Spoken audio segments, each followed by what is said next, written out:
learned counsel for the petitioner could not make way to the court, more so when notice issued to him has not been received back.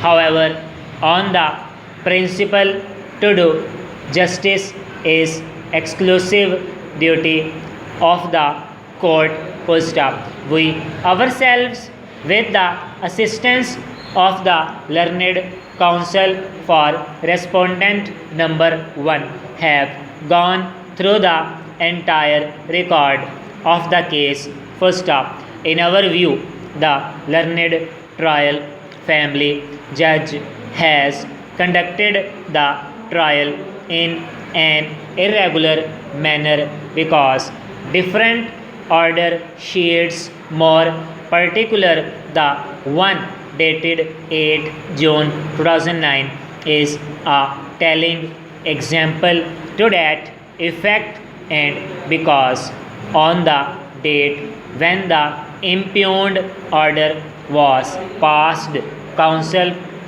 for the petitioner was busy before the High Court, and when he reached the trial court, by then the order was passed.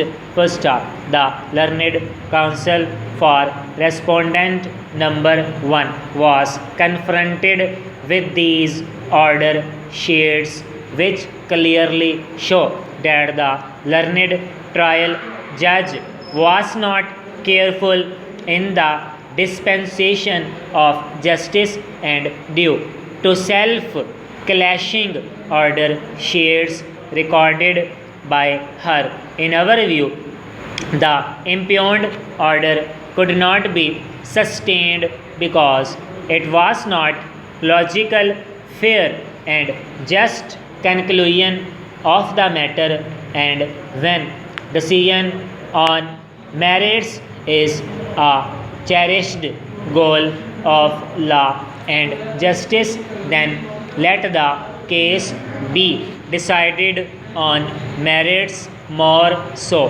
when the peculiar facts and circumstances of the case so require.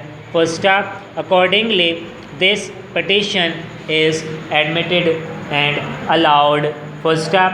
The impugned order dated 29 June 2009, being not sustainable in law, is set aside, and the trial court is directed to issue fresh notices to the parties and to fix the case for evidence of the plaintiff, with a warning note to the learned counsel for the petitioner plaintiff to remain present on the date when the evidence of the plaintiff is to be recorded. Full stop.